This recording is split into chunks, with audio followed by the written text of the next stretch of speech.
Hey guys, Billy with Backcountry Fitness, helping you train for all of your outdoor adventures. Today we're going to talk about plantar fasciitis, one of the most common issues that I see in my outdoor athletes. Plantar fasciitis is the inflammation of the plantar fascia, which is going to run from the heel up to the toe on the bottom of the foot, and usually it's presented by sharp pain during a workout, right after a workout, first thing in the morning. Oftentimes if it gets better throughout the day, you kind of warm it up. So if you have sharp pain at the bottom of the foot, usually that's plantar fasciitis.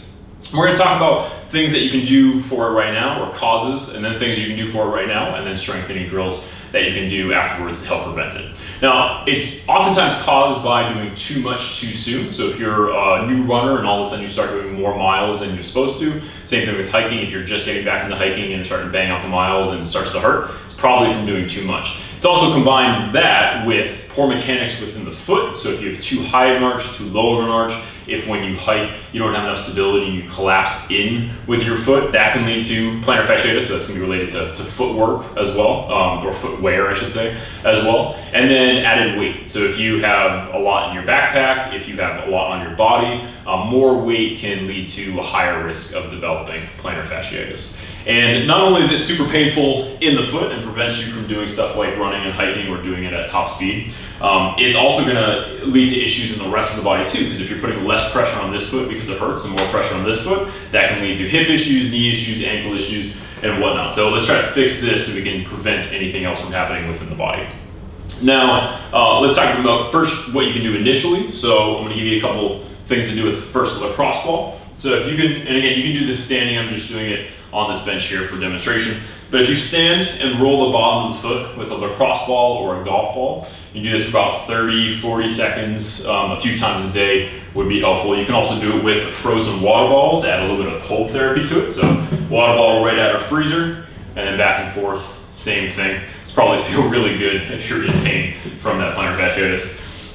Another thing you can do is a towel stretch. So we'll take this towel here, and we'll wrap it up, put it around the foot. Again, you can do this sitting down or lying down, and then pulling back on those toes. You feel a stretch in the bottom of the foot as well as in the calf back here.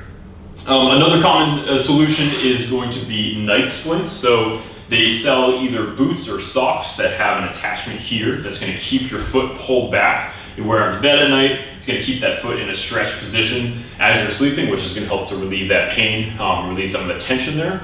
And then orthotics and footwear. So if you have more support in the shoe, whether it be the hiking shoe, the running shoe, whatever, even the cycling shoe, I've had plantar fasciitis in my feet for cycling and I've had to get inserts for that. But having more support underneath the arch so it doesn't collapse as much, it doesn't roll in when it's not supposed to roll in, or as far as it's supposed to, rolling in too much, that can make a big difference as well. And there's a difference between buying supportive shoes and supportive inserts. So you want to make sure that you get the right combination of shoe and insert. The best way to do that is go check out your local REI outdoor store, running store, whatever it might be, and ask somebody to fit you for those shoes so that you're in something that's going to support you, but not too much where it would push you too far to the outside and then create other issues.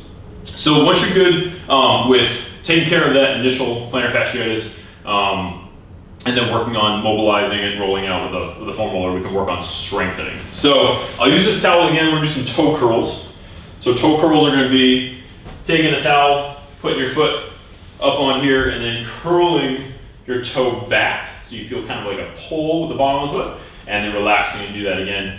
Pull back, relaxing, do that again. And do sets of, let's say 15 to 20 of those on each side of the foot, and do 2 or 3 rounds of that. We can also do some flexion and extension, inversion and eversion drills, which I'll put a link to. That's going to involve a band. You can do some more advanced stuff related to this with marbles. But there's a few drills that you can do to help to strengthen the bottom of the foot. And the other thing you can do is going to be calf raises, both seated and standing. And again, I'll put a link to those videos in the bottom of this video so that you can check those out as well. So, in summary, plantar fasciitis, oftentimes caused by overtraining, or a combination of that with poor footwear, poor foot mechanics, which sometimes you do stuff about, sometimes you really can't. Sometimes you're just unlucky and you have to really make sure that you're taking care of yourself with the stretches, the exercises, and the footwear.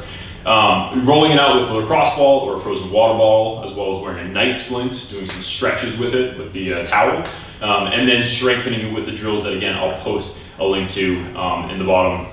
Taking time off it can suck sometimes, but can oftentimes help. Taking a couple weeks off can make a big difference. However, if you're taking 2, 3, 4 weeks off and it's still not getting better, I would definitely recommend checking out a physical therapist and seeing if there's something more that you can do. So if you have any questions, please reach out, let me know. Otherwise, keep enjoying preparing for adventure.